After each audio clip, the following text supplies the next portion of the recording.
It's officially June, so you know what that means. Oh, homosexual! Welcome to year 2 of forcing myself to watch every queer anime I can get my hands on. This year we are diving into possibly the most toxic anime genre ever, BL and Yaoi. Okay, so I tried to stay as open-minded as possible and fairly judge this genre. Some of these entries straight up made me lose faith in anime as a medium. And today, we are getting into the worst of the worst. I'm not exaggerating when I tell y'all that some of these made me straight up nauseous. So I'm gonna put out one massive trigger warning for today. We're gonna be discussing SA, R, coercion, grooming, incest, and abuse of every shape and size. I also had to censor words so this video doesn't get restricted, so please excuse the abbreviations, gaps in words, and bleeps. Please take care of yourself and proceed with caution. I have never suffered more for a watch list than I did for this one, so please consider joining my Patreon to help fund my therapy to recover from this. I've uploaded an extended uncensored version that you can scan for here or click in the description if you want to see even more screaming. So with all that being said, brace for impact because there is a lot of yelling and let's get into it. Whoever wrote Papa Kiss in the Dark deserves jail and then eternal damnation. Because what do you mean? You made a romance about a father grooming and fucking his child. I don't even care if he ended up being his uncle instead of his biological father. He raised him and then started a romantic and sexual relationship with his child. To make matters even worse, when his child ends up hooking up with someone who isn't his father, this poor groomed kid is devastated by how it doesn't feel right because it's not his father. Literally shame on everyone involved who finds out about this relationship and doesn't immediately intervene, call CPS, and help the victim file a police report. Maybe I've just been far too harsh on all other anime because even the 1 out of 10s on this list look like goddamn masterpieces in comparison to this abomination. I have never done this with an anime because I think it's a cop-out, but this has defied the laws of the universe. So I am breaking my own personal rule and I'm gonna give Papa Kiss in the Dark not a 1 out of 10, but my very first 0 out of 10. Shame on you for existing. You are an abomination and an affliction on all past, present, and future anime. Ah yes, my mortal enemy super lovers. The toxic BL that started it all. You know, I've thought long and hard over the past year on whether my hatred for this train wreck has lessened. And the answer is, no. Literally this anime and everyone who props it up in the BL community. I'm not taking the high road anymore. I'm gonna be petty as hell and drag everyone who loves this abomination as well. It doesn't matter if you liked it when you were younger, you are grown now, and there is no excuse in hell to endorse an anime where a man grooms and starts a relationship with his adopted brother who he helped raise. Especially when he started grooming him and fantasizing about crossing the line with his brother when he was 8 fucking years old. He deserves jail, and so do all of the adults who watched this predatory man groom and essay his brother and didn't step in to stop it. Even his own mother is like, well, that's weird and wrong, but you do you, I guess. Propping up this kind of media is so detrimental to the real-life queer community because 1, it communicates that these types of predatory abusive relationships are acceptable, and 2, it reinforces the dangerous stereotype that gay men groom and abuse children. We have come too far to gain LGBTQ rights for shit like this to be weaponized to take those same rights away. Fuck this anime and fuck you too if you still prop this up. Nostalgia is no excuse. You are grown now. Take accountability and leave this atrocity to the genre behind. 1 out of 10. Okay, so before I start this review on Kiri Papa, I have a serious question for all of you. How hard is it to not fuck a child? Because according to this, it is a nearly impossible feat, and how dare we judge their love? This anime has not one, but two couples where grown-ass men groom and fuck 15-year-olds. To justify their disgusting actions, the first 15-year-old is drawn to look older, while his love interest is shorter and more childlike. His personality is also shaped so that the 15-year-old is the pursuer who won't take no for an answer. All of this is deliberate so that we as an audience will forget that a 36-year-old man actively engages in a relationship with a 15-year-old minor. The second couple has the opposite setup, with the child looking like a child and his romantic partner looking like a grown man. Except this time, the father treats the adult as the predator he is. Except he has no grounds to judge because he is also fucking a 15-year-old. The sheer amount of rage I felt watching this was unmatched, because none of these disturbingly inappropriate relationships are seen as bad, but instead, they're framed as romantic, and the writing leads the audience to root for their love and rally against all of the actual adults in the anime who are attempting to break them up. I will run this message into the ground because I want to be the type of adult that I wish I had at that age. These relationships are not normal or romantic. They are dangerous and predatory. Fuck this anime and everyone who created it. 1 out of 10. The only good thing I can say about Loveless is that since it's from the yaoi dark ages, the bulk of the community recognizes it as the blight on the genre that it is. If you needed a reminder, the main character is 12 years old, and his predatory abuser is in college. He uses every tool in the book to groom him into a relationship by isolating him from any kind of outside support that could help him, manipulating him with sob stories, and coercing him into staying. Loveless is a stain on the BL genre, and one whose existence deserves to be forgotten. This waste of space doesn't deserve any more attention than I've already given it. If you want my full unfiltered rants and thoughts on it, watch my BL age gap video. I am so over giving this puppy the time of day, so you guys already know, Loveless remains an aggressive 1 out of 10.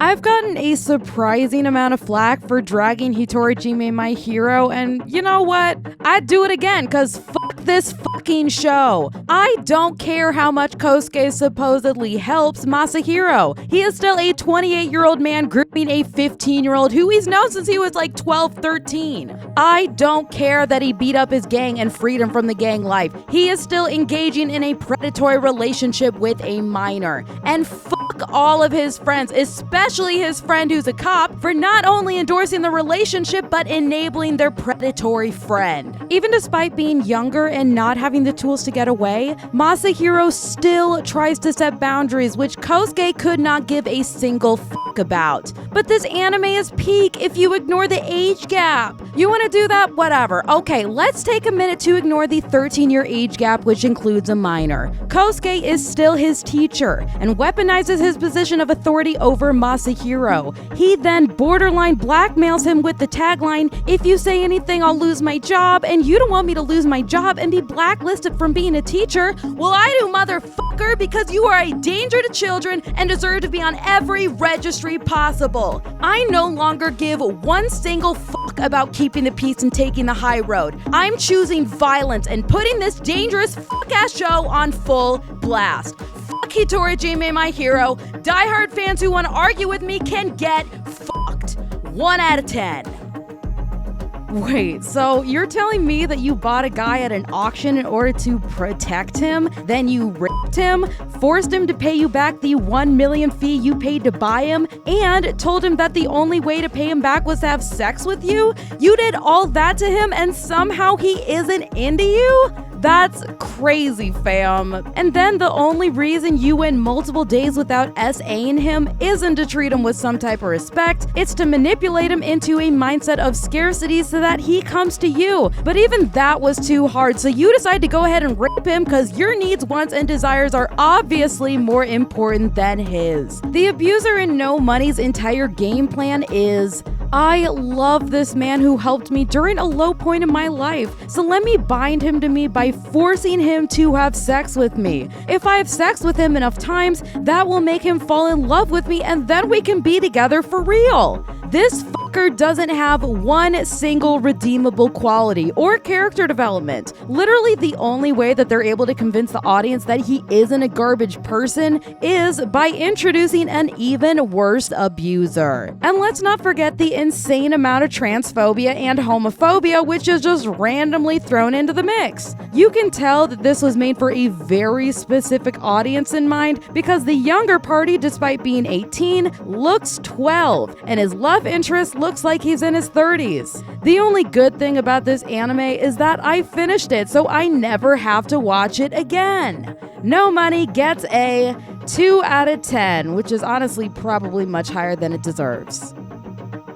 Junjo Romantica is probably the biggest staple of old school bad yaoi. The main character features a freshly turned 18-year-old and his new 28-year-old landlord who greets him by violently SAing him, and then continues to use SA and rape as a tool to mold him into the ideal partner. This partner has to not only be his lover, but also his maid, his therapist, and his semi-manager who has to be on his ass so that he meets his deadlines. By the time Misaki's brother enters the picture, aka the person who could get him out of the situation, Usami has already laid his claws so deeply into Misaki that he's convinced him to stay and told him that they have to put on a show to convince the brother that Misaki is in a safe living situation. But you can see just how little Usami actually cares for him when the time skip happens and he still treats him like a doll for him to use. The other somehow even more problematic couple comes from the 35-year-old Miyagi who starts grouping his 17-year-old ex-brother-in-law Shinobu. But Shinobu's the one who pursued Miyagi until he started a relationship with him. But Miyagi was the much older adult whose only job was to hold the line and shut down the relationship. But instead, he raped Shinobu in a way to teach him a lesson and then decides to start a relationship with him. Having a crush on an adult when you're a teenager is very normal and natural, but a responsible adult will shut that shit down because adult-teenager relationships are inherently predatory, and the studies more than back that up. As I've said before, nostalgia is not an excuse to continue promoting your problematic pieces of media. If you're going to continue your relationship with it, that's your business. But for the love of God, stop recommending this show to new members of the BL community. Junjo Romantica gets a 2 out of 10. I think the thing that annoys me the most about Yes, No, or Maybe is that it had potential to be genuinely good. We've got an age-appropriate couple for once, we've got genuine character growth, and conversations about how self-hatred translates into everyday aggression, and the difficult personal work we have to put in to deconstruct from all of those toxic habits. But the final few minutes absolutely undid any and all potential this anime had. And how did it do that? Well, by having the main character get raped by his love interest. A lot of people may have missed this switch up because the essay isn't your standard violent essay. It even starts with consent, so where did it go wrong? Well, here's the thing. If you're getting intimate with someone who initially consents and they revoke that consent and you decide to still continue, that is rape. Plain and simple. The main character is literally crying out in pain and telling him to stop, and it just gets brushed over. This type of SA is so common in BL and yaoi that I think we've become completely desensitized to it as a whole. So instead of continuing to rip this series apart, because this is like the third video that I've done it with now, let's do something more constructive. This is my PSA to all of you that if you're being intimate with someone, you are well within your rights to end it at any time. It doesn't matter if you've consented up to the point. It doesn't matter if you've been with this person before or even for a long time. The minute that you feel like a boundary has been crossed and you are no longer comfortable, you are allowed to end it. A good partner will respect your wishes and end it. Sex should be a product of enthusiastic consent. If they're having to wear you down to sleep with you, that is predatory and unacceptable. You deserve to be with someone who will respect you and your boundaries. Here are some resources which I will also link in the description. There are people whose entire job is to help you with wherever you're at. Let's use this horrible anime as a way to help all of us. That being said, yes, no, or maybe still gets a 2 out of 10. So you know that one time I accepted spiked liquor that raises your libido, but I totally wasn't going to use it on you, but then you unintentionally drugged yourself with it because instead of throwing it away, I just stored it in an easy to find place and invited you over to drink, and then when it did spike your libido, instead of leaving you alone, I decided to SA you and then rape you because, you know, you're going to hate me either way, so I might as well do what I want even though you're crying out in pain and telling me to stop. Well, it was a different time, and this story is beloved by the community, so it's fine, right? What the fuck is wrong with the yaoi community? How did y'all normalize this shit so hard? Now, before y'all come at me for it was a different time and you're only rating it badly because you don't like SA and anime. As I've said in my queer anime and consent video, I don't have a problem with depicting SA and anime, but I do have a problem when it's being romanticized. There is sweet romantic music playing, there's mood lighting, it's all framed as this was meant to be. And when Tatsumi stopped verbally fighting back as much, it's framed as, well, he learned to like it, so that equals consent. And then, the next morning when Morinaga is rightfully infuriated, Tatsumi flips it around and talks that this is your fault too, because you knew that I liked you and you were too defenseless around me. Those are literal rapist talking points. And then he walks around with sad music, looking like a lost puppy, and we're supposed to feel sad for him? The rapist? Now, I am in no way condoning violence, but Morinaga should have just stabbed him. 2 out of 10. Dakaichi is a predator's playbook, plain and simple, because it breaks down these step-by-steps you need to take to coerce and wear down your victim to the point that they agree to be in a relationship with you. The manga shows Junta's true colors, and it's honestly disappointing that the anime decided to not include it in order to make him more likable. I don't think the audience would be as sympathetic and willing to root for them as a couple if they knew that during their intimate interaction in the first episode, Junta full-on rapes Takato. It definitely paints a much darker picture for the rest of the show, as Junta spends every single episode moving forward to coerce Takato into a relationship. He invades his space. He gets hired at his workplace. His every waking moment he's there, making sure that he's constantly around him. And then he violates his boundaries even further when he SAs him on a bus that they're taking for work. A lot of the abuse is swept under the rug in a very nefarious way too. This is one of the few modern and popular BL that really utilizes the spice and showing those intimate moments. They make things very hot and heavy. It's enticing and sexy. You can't help but want to get swept away and turned on as the audience. By hiding the abuse under these sexy layers, most of the audience is not going to clock it for what it actually is. A lot of us who do clock it are people who have experienced SA and know what to look out for. I've decided to downgrade its rating from last year and give Dakaichi a 2 out of 10. Finder is just flashy, action-packed fluff that's packed in and around the spicy scene so that they have an excuse to glamorize rape. There is literally not one consensual sex scene in all of the 90 minutes of this series combined. And of course, since this is the worst kind of BL, all of those scenes lead to the main character getting pushed into a relationship with his abuser.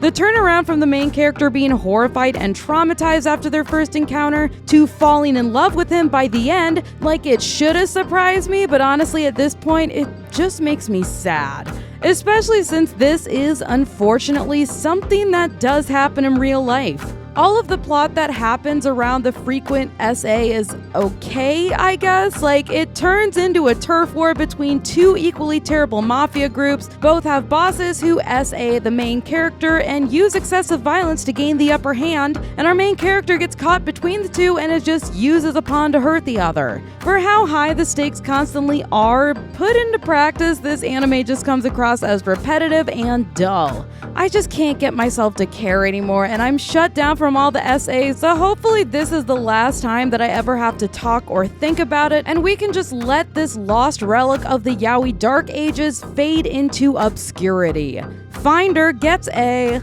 2 out of 10. Another day, another sexual assault. Jesus fucking Christ, y'all. Like, it is literally never ending with this slop. Like, what in the actual fuck?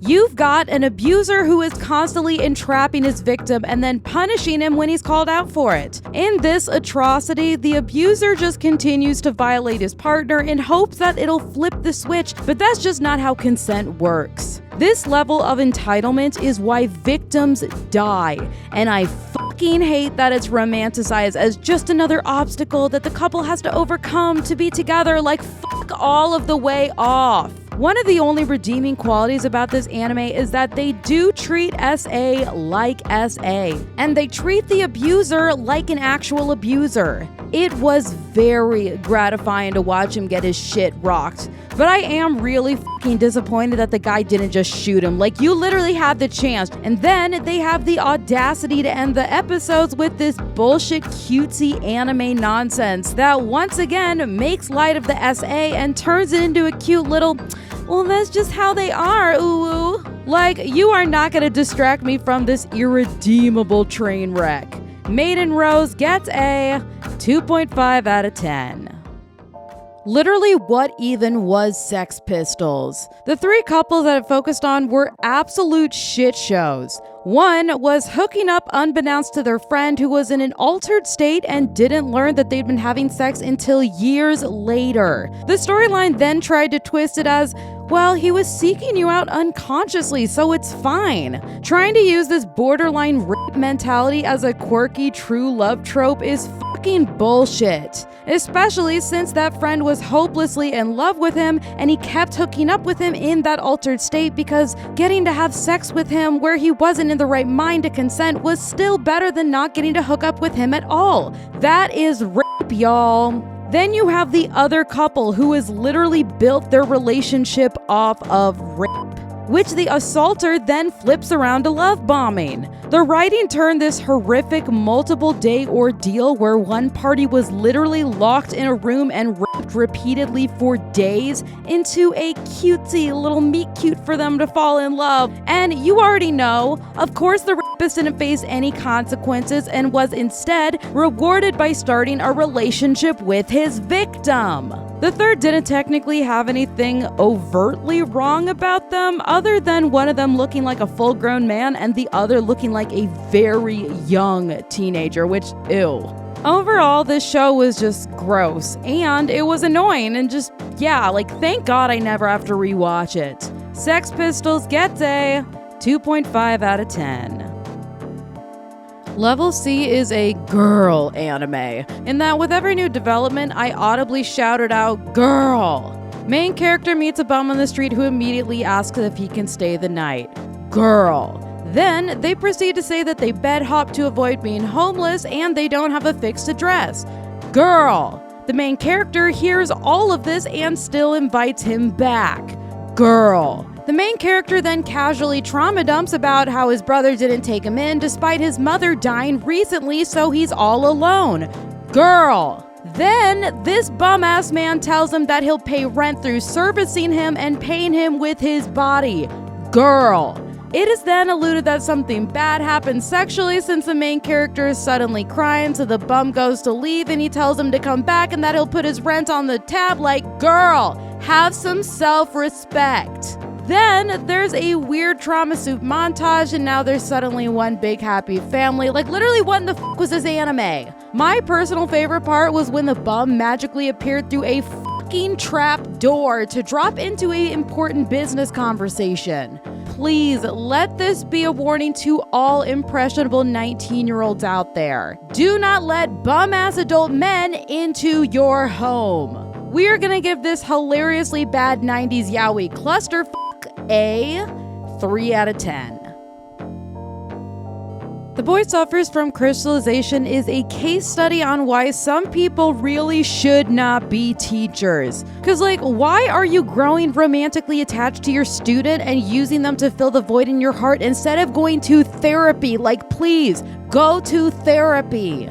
You crossed boundaries. They called you on it. You backed off slightly, but then when they confessed, you got swept up and went along with it. You are their teacher, but instead of leading, you projected your own shit onto them and hurt them. The only boundary you put up was to wait until they graduated. What a gentleman. Instead of going to therapy and dating someone your own age, you took the easy way out to take advantage of a kid who doesn't know you better, and you can therefore mold into the perfect partner. Shame on you. And shame on this anime for having the opportunity to model healthy boundaries and then not. This whole thing is such a bummer too, because the art style is so insanely cool and had a lot of potential. The Boy Suffers from Crystallization gets a 3 out of 10. Here is a fun little reminder to all of you that if someone is too drunk to consent, then it's, say it with me,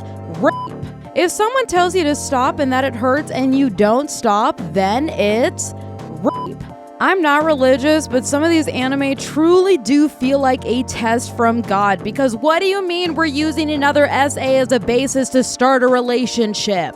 This story was somewhat decent up until then, and then the rest of it was just ruined by that bullshit. Like, you've got a Japan-Italy crossover. You've got an arranged marriage between Yakuza members. You've got other mob groups trying to take out the main character and causing a possible international mafia conflict. And a potential relationship that could have explored coming out and learning about each other's cultures, but no. The assaulter is such a fucking hypocrite too, because he doesn't have a problem when he rapes the main character but then suddenly grows a conscience about not wanting to cross the line in the next episode. But in true warped BL fashion, they introduce a worse rapist, so the original crime isn't seen as a bad thing. I cannot stand the hypocrisy, so we're gonna give A Foreign Love Affair a 3 out of 10. 4-Week Lovers is straight out of the bad BL playbook and proudly puts its whole ass out onto the street. I don't know how many more times I have to scream the same messaging over and over that blackmailing someone into dating you does not work. And if it does work, that relationship is going to have an insane amount of problems. This time around, a juvenile crush comes back in full force when they both find themselves as college dorm mates. When Jae-hee breaks his wrist saving Dojin from falling, he weaponizes his injury into blackmailing him into a 4-week relationship. During this time, you guessed it, a lot of SA happens, a lot of coercion happens, and lots of guilt tripping. Since Dojin doesn't have a chance to have any space from Jae-hee, he doesn't even have the physical space to sit back and go, wait, this is hella fucked. I need to get away from this person. Of course, they end up in a relationship by the end. Of course, Jae-hee flips things around and makes Dojin feel like the bad person and stresses scarcity, so it's Dojin chasing Jae-hee in the end. Like, 4-Week Lovers is just cliched, unoriginal, and I'm fucking over it. 3 out of 10. Bon Bon Vampire is one that I got yelled at a lot about last year. And out of all the anime I hated, this is the one that I ended up getting the most pushback about. So let's just recap real quick. We've got a vampire who was saved by a 5-year-old, so he decides to pay him and his family back by living with them and working at their bathhouse. Was he doing this out of the kindness of his heart? Of course not. He was doing this to groom this poor child because there's nothing more that he loves than fresh virgin 18-year-old blood. It's now 10 years later and the boy is exploring his own romantic life, which is horrible for Ranmaru because he wanted him to stay pure for him. So this anime is him cock-blocking his advances so he can have them all for himself. So let me just get this straight. Y'all are trying to tell me that it's not sexual and it's not grooming when Ranmaru literally gets erections when he's thinking about drinking the fresh 18-year-old blood? But he's just excited about drinking blood. And the thought of drinking his blood gives him an erection? You can like your gross pedo anime, whatever, that's your business, but you're not gonna sit here and tell me that this isn't grooming and pedo shit when he literally gets an erection thinking about a child. I'm not repeating the title because it's annoyingly long, but this shit sandwich of an anime gets a 3 out of 10. Papadate Shitai is one that I was debating about putting on this list or not, or even watching for this project, because I'm talking about BL and Yaoi, but does that also mean that I need to include the hentai? I ended up throwing a few on this list, but stopped at a certain point, because yeah, so heads up, this is just straight up hentai. But it is this low on the list because, you guessed it, SA. This poor single father just wanted a housekeeper, but instead got this gross-ass college kid who gets turned on and decides to SA after discovering that he had a spicy DVD collection. It's honestly a major bummer because after the first SA, the anime ends up turning really sweet and the relationship that develops between them seems genuinely healthy. But it still started out with SA, so like, I didn't feel right rating this higher, and honestly, this rating already seems too high. Papadate Shitai gets a 3 out of 10, I guess. It takes real skill to take a concept this cool and execute it so god-awfully bad. Literally, what the fuck was any of that even for? Spirit Pact has gotta be one of the worst cases of wasted potential that I've ever seen. The second season especially was catastrophically bad, with a 2-episode arc which is then fully repeated a few episodes later from a different perspective. They really said, oh, we have 12 episodes this season? We're gonna make that work, damn it. I watched the entire show and still have no idea what the fuck was happening. I will take a bad anime over a boring anime every day of the week. The worst part was that in the finale of the series, it sets it up for another season after wasting that much potential and that much of my goddamn time already. The petty part of me wants to absolutely review bomb this to hell, but I'll still try to retain some semblance of decorum and give this a very much undeserved 3.5 out of 10, because it honestly deserves lower. So to wrap things up, fucking yikes. Even compared to last year's watch list, this one was absolute hell to get through. I'm just grateful that the BL community has come a long way from the dark yaoi dark ages. I've gotten a lot of comments about my series last year being unfairly sorted, but I can assure you that the amount of bad anime I watched helped even stuff out, so next week's mid covers 3.5 out of 10 to 6 out of 10. This video ended up being much longer than I was anticipating, so I had to majorly cut it down for YouTube. If you'd like to see my full uncensored thoughts, the extended edition is now on my Patreon, which you can scan for here or click in the description. As Pride Month ramps up, I find myself having a hard time knowing how to feel. On one hand, I'm really worried and scared of accelerated violence towards the LGBT community, especially with so much government-sanctioned violence this year. I live in Minneapolis, Minnesota for reference, so I am painfully aware of its sheer brutality. But on the other hand, I know that the fear instilled was wielded to make us feel afraid and small. And honestly, fuck that. I refuse to sit in silence and safety. Pride started as a fucking riot, and I will fight for my rights. If you can show up, show up. If you can't show up, especially if safety risks are involved, please know that there are still so many ways to protest from the safety of your own home. From donating to community spots, creating informational content and videos, or even just sharing links and resources. The most important thing that we can do is take care of ourselves in addition to our community. So here are some resources for everyone. Even if you don't need them, please write them down for rainy days or even for your family and friends who may need them. They are also in the description for easy access. We can only give so much to the fight if we don't take care of ourselves first. I am going to continue to repeat this in every video this month.